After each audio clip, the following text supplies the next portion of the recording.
이 매매 진입할 때는 1분봉 단타 매매였습니다. 짧게 먹고 나올 생각이었죠. 욕심 안 부리고 조금만 먹어도 좋다고 생각했습니다. 자리도 괜찮았고 진입 타점도 나쁘지 않았습니다. 들어가자마자 바로 수익도 났습니다. 근데 여기서부터 사람이 바뀝니다. 살 때는 조금만 먹어도 됩니다. 이러던 사람이 막상 팔려니 더 가면 어떡하지? 좋은 자리 잡았는데 일찍 파는 거 아닐까?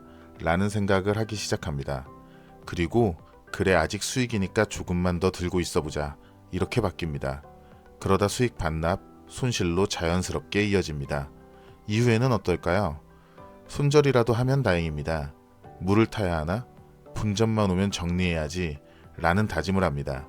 그럼 신기하게도 차트는 또 내 본전 자리까지 와줍니다. 이제 다짐한 대로 여기서 끝내야 되는데 또 생각하죠. 여태 기다렸는데 여기서 그냥 나가? 조금만 먹고 나가자. 그리고 그 순간 차트는 내 평단 아래로 다시 밀리고 매매는 단타에서 장기 물림이 됩니다. 대부분의 초보 투자자분들이 한 번쯤은 겪어보셨을 겁니다. 안녕하세요, 깔깔형입니다. 분명 수익이 났었는데 내 돈이 되지 못하고 욕심 때문에 스스로 망쳐버렸던 경험 한 번쯤 있으실 겁니다. 그 이유를 타임프레임과 함께 풀어보겠습니다. 많은 분들이 궁금해합니다. 고수들은 몇 분봉을 볼까? 1분봉인지 5분봉인지 그 설정값만 알면 고수처럼 수익을 낼 수 있을 거라 믿기 때문이죠. 하지만 과연 그럴까요? 중요한 건 몇 분봉이 아니라 내가 어떤 시간 기준으로 들어갔고 어디까지 보고 나올지 정해 놨느냐입니다. 살 때는 1분봉 틱 하나까지 쪼개보던 사람이 수익이 나기 시작하면 갑자기 1시간봉, 1봉을 들먹이며 100%, 200%를 바라봅니다. 그 순간 매매는 트레이딩이 아닌 욕심 가득한 도박이 됩니다. 이 고무줄 같은 기준과 욕심이 당신 계좌를 박살내는 진짜 이유입니다. 이제 본론입니다. 타임프레임은 생각보다 간단합니다. 큰 프레임으로 방향을 보고 작은 프레임으로 진입 타점을 잡는다. 사실 개념 자체는 여기서 거의 끝입니다. 근데 문제는 이 간단한 걸 사람마다 전혀 다르게 써야 한다는 겁니다. 우리는 전업 투자자도 있고 부업으로 하는 사람도 있고 직장 업무로 퇴근 후에나 볼 수 있는 사람도 있습니다. 즉 사람마다 생활 시간이 다릅니다. 기본은 큰 프레임부터 작은 프레임까지 순서대로 보는 거지만 데이 트레이딩을 하는 사람이라면 월봉, 주봉도 중요하지만 일봉으로 큰 흐름을 보고 장 초반에 만들어지는 1분봉, 5분봉, 15분봉 같은 작은 프레임으로 진입 타점을 잡는 게 더 효율적입니다. 반대로 업무 시간에 차트를 볼 수 없는 직장인이라면 작은 프레임의 대응 자체가 어렵습니다. 그런 분들에겐 일봉이 오히려 가장 작은 프레임일 수밖에 없습니다. 주봉, 월봉 같은 큰 차트로 중요한 자리를 미리 정해두고 그 기준으로 매매해야 합니다.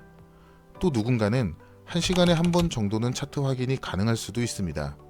그렇다면 그 사람에겐 1시간 봉이 메인 타임 프레임이 되고 일봉, 주봉으로 흐름을 보고 1시간 봉이나 15분 봉으로 타점을 잡는 방식이 맞습니다.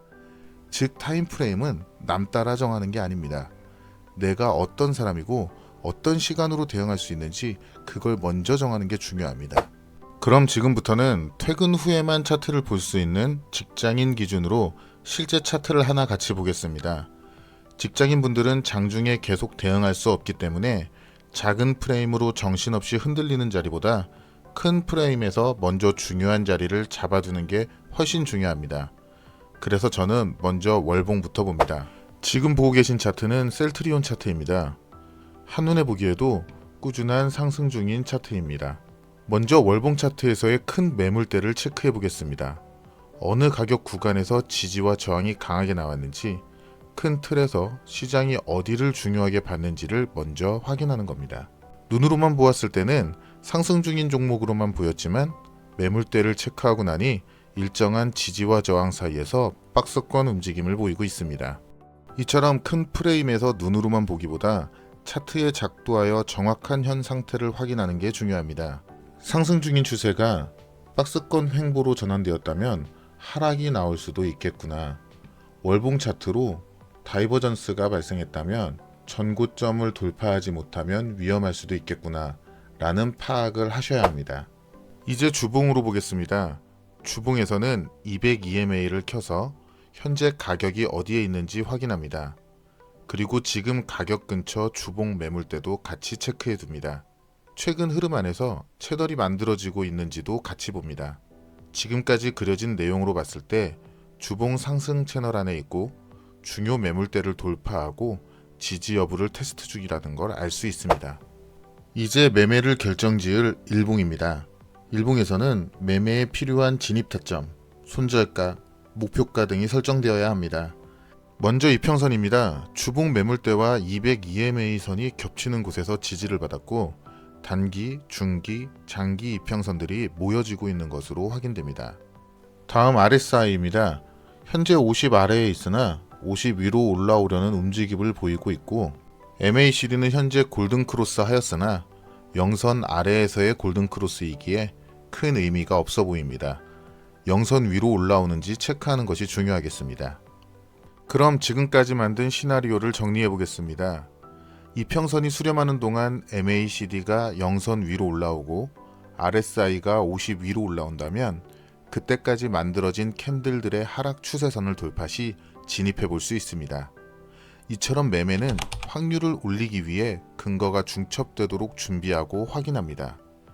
다만 아무리 근거가 많더라도 차트는 하락할 수 있기에 내가 설정한 매매 시나리오가 깨지는 곳에 손절가를 꼭 설정해야 합니다. 목표가는 전고점으로 설정하고 도달하면 과감히 전량 매도하는 걸 추천드립니다.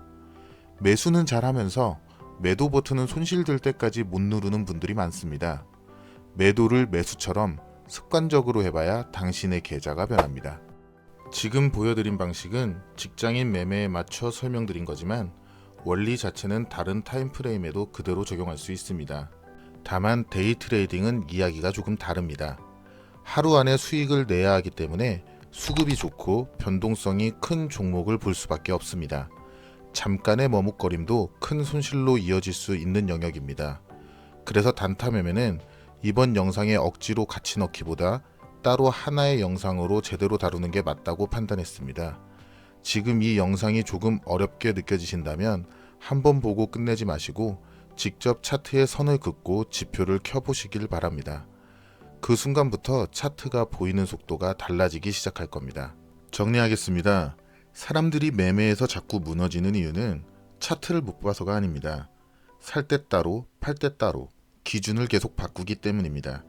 들어갈 때는 짧게 보고 버틸 때는 길게 보고 손실 나면 또 다르게 보기 시작합니다. 그러니까 매매가 꼬이는 겁니다. 누가 몇 분봉을 보느냐가 중요한 게 아닙니다. 내가 실제로 대응할 수 있는 기준 타임 프레임을 정하고 큰 타임 프레임으로 추세와 상황을 보고 작은 타임 프레임으로 진입 타점을 잡고 매도도 그 기준 안에서 끝내는 것. 이게 트레이딩입니다. 결국 이건 차트 기술의 문제가 아니라 내 기준과 멘탈을 지키는가가 관건입니다. 앞으로 매매하실 때 이것만 꼭 먼저 물어보세요. 나는 지금 어떤 시간으로 들어가고 어떤 시간으로 나올 것인가? 이 질문 하나가 여러분 계좌를 완전히 다르게 만들 겁니다. 오늘 영상이 도움되셨다면 구독과 좋아요 부탁드리고요. 앞으로도 실제 매매에서 바로 써먹을 수 있는 기준들 계속 쉽게 풀어서 보여드리겠습니다. 감사합니다.